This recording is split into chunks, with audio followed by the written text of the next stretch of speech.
Bismillah, Assalamualaikum warahmatullahi wabarakatuh.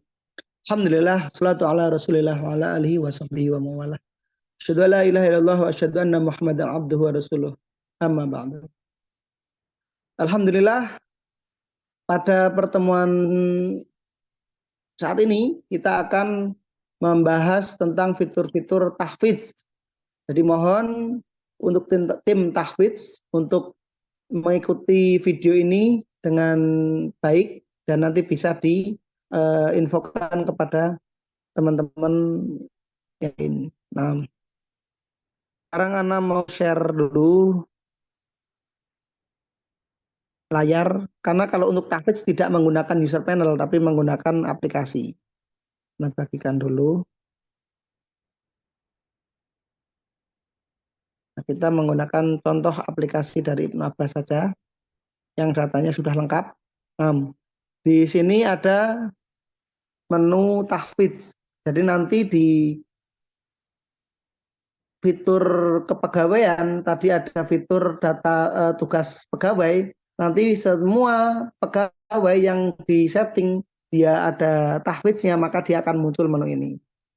Di menu ini ada menu absensi tahfidz, rekap pekanan. Cuma nanti kalau di aplikasi antum namanya bukan rekap pekanan tapi nanti setoran santri, setoran tahfidz, kemudian penilaian dan pelanggaran tahfidz. Nah, kita akan mulai dari yang pertama adalah absensi tahfidz. Fitur yang digunakan untuk proses absensi santri di halakoh.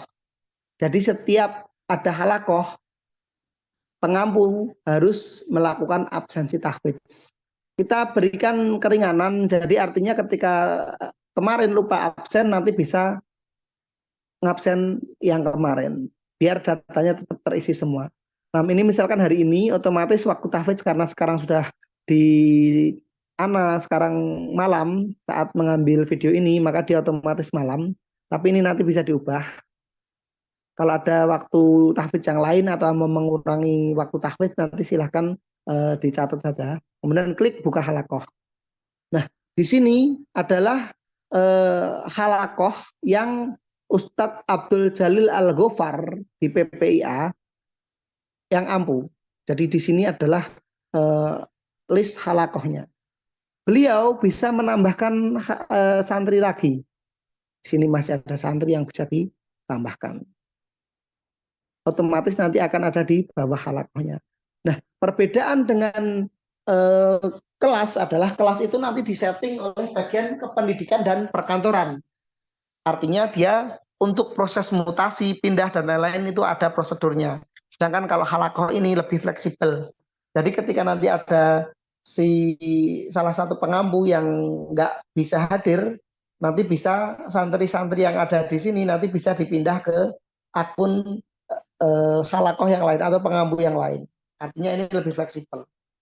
Nah, ketika sudah mulai tahfidz, maka pengampu harus menekan tombol ini, mulai tahfidz. Nah, ini ada info apakah Anda sudah hadir untuk mulai tahfidz. Kalau ini klik sudah, maka semua otomatis akan berubah menjadi hadir. Nah, nanti tinggal dicari siapa yang tidak hadir. Misalkan ini nanti diklik bisa diubah yang tadinya hadir menjadi izin, sakit atau alfa seperti itu.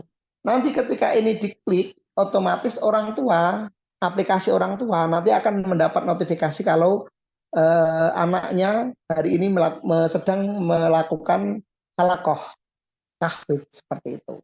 Jadi orang tua bisa ikut mengetahui dan ikut memantau anaknya tahfidz atau tidak. Jadi nanti ketika pulang ke rumah ternyata di situ datanya tidak pernah hadir, alasannya entah sakit atau apa, nanti orang tua bisa ikut membantu menegur santrinya atau anaknya. Demikian. Jadi ini adalah fitur absensi tahfidz. Nah, sudah paham yang ini, kemudian kita masuk ke fitur berikutnya adalah rekap pekanan kalau di Ibnu Abbas. Tapi kalau di lembaga lain atau yang di aplikasi Antum itu sudah kami rubah menjadi setoran rekap setoran atau setoran santri. Caranya adalah, cara pengampu memasukkan hafalan santri adalah klik tombol plus, kemudian pilih nama santrinya, kemudian masukkan jenis hafalannya, Ini kita sudah sediakan, tapi kalau ini nggak kepake nanti bisa info, kita akan hapus. Biasanya ada sabati itu mengulangi hafalan kemarin atau dalam juz yang sama, sabak itu hafalan baru atau tambah hafalan, manzil itu murojaah. Biasanya tiga ini. Ini di Ibnu Abbas ada setoran untuk jenis hafalannya. Nanti tinggal di request saja mana yang kepake, mana yang tidak. Atau mau ada tambahan yang lain juga bisa. Pilih misalkan murojaah, kemudian halaman awal, misalkan halaman 12, halaman akhirnya halaman 13, jumlah hafalannya berapa, misalkan 120, kemudian catatannya masih kurang lancar, misalkan. Klik proses, nanti otomatis akan muncul di sini. Ini bisa lihat detailnya lagi. Bisa diedit, misalkan ternyata ada kesalahan dan bisa dihapus juga. Itu adalah fitur hafalan santri. Berikutnya adalah fitur penilaian. Sama seperti hafalan tadi, tapi ini dilakukan proses penilaian.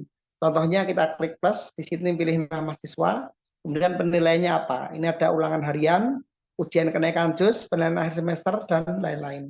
Kalau antum ada yang nggak dipakai, info saja, atau ada yang penambahan lagi, silakan diinfo. Misalkan ujian kenaikan juz, nilainya misalkan 80, catatan misalkan lancar. Klik proses, nanti otomatis akan muncul di sini dan juga di aplikasi orang tua. Yang terakhir adalah fitur pelanggaran santri, pelanggaran tahfidz. Nah ini contohnya. Dari pengampu bisa melaporkan kalau ada santri yang melakukan pelanggaran. Ini foto pelanggaran kalau ada. Kemudian nama siswanya siapa. Kemudian nama pelanggarannya apa. Ini pelanggaran khusus tahfidz. Akan tidur saat tahfidz. Tanggal berapa, jam berapa, lokasinya di mana, misalkan di masjid. Kemudian detailnya apa. Kemudian nanti diproses, nanti yang akan menindak bagian terkait. Nah, lanjut.